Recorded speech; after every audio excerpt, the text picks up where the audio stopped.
आप सभी को सादर प्रणाम। पुरुषोत्तम मास महामात्य विघ्न विनाशक एवं सर्व सिद्धि प्रदायक श्री गणेश जी, पुरुषोत्तम भगवान श्री कृष्ण जी, संपूर्ण सृष्टि का पालन करने वाले भगवान विष्णु, ज्ञान की दाता सरस्वती जी, सब पुराणों के कर्ता श्री व्यास जी तथा सभी ज्ञानी जनों के चरण कमलों में नमस्कार करके भगवान की श्रद्धा और भक्ति रस में डूबे पुरुषोत्तम मास महामात्य की कथा कहता हूँ। सभी पापों से मुक्ति दिलाकर इस लोक में सर्व सुख, धन, वैभव, रिद्धि सिद्धि और अंत में मोक्ष प्रदायक है यह पावन कथा। इतना पावन और महान है यह पुरुषोत्तम मास कि इसके महामात्य की कथा स्वयं भगवान नारायण ने देवर्षि नारद जी को अपने श्रीमुख से सुनाई थी। बाद में यह कथा राजा परीक्षित एवं सूत जी महाराज ने सुखदेव जी से सुनी थी। बाद में सूत जी महाराज ने यह कथा नैमिषारण्य में 88,000 ऋषि मुनियों को सुनाई थी। उसी शास्त्रोक्त कथा का सरल हिंदी रूपांतरण है यह कथा।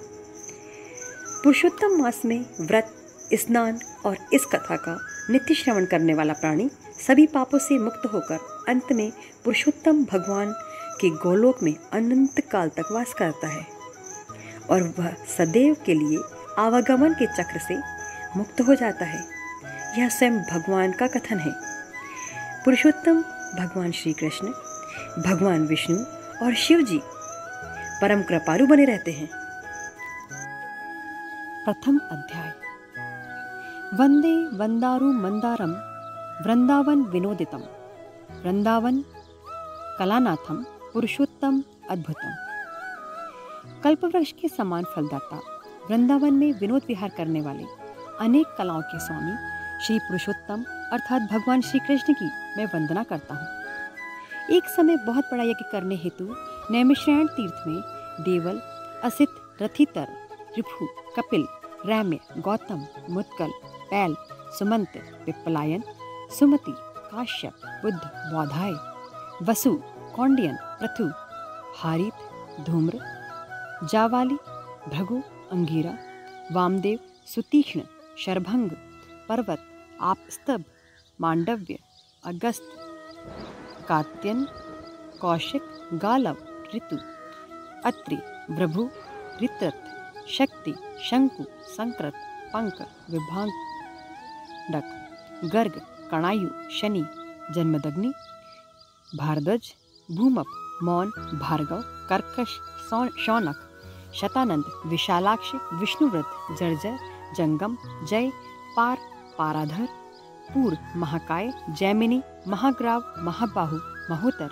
महाबल, उद्दालक, महासन, आर्त, आमलक, प्रिया, ऊर्ध्वबाहु, ऊर्ध्वपाद, एकपाद, ऋभु, शांडीर, करुण, काल, कैवल्य, कलाधर, श्वेतबाहु, रोमपाद, कक्तु, कलाग्नि, रुक्तगण,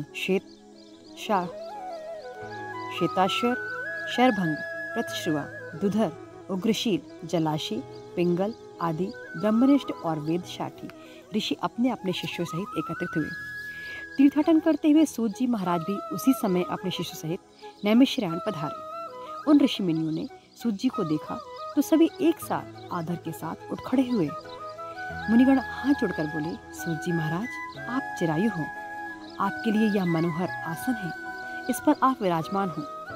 इतना कहकर ऋषि मुनि बैठ गए।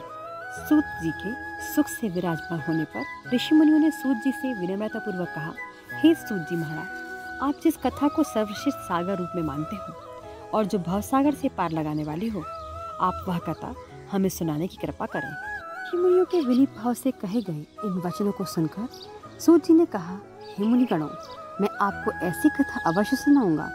मैं सभी पुण्य तीर्थों का भ्रमण करता हुआ कुरु और जंगल देशों में होता हुआ हस्तिनापुर जा निकला था।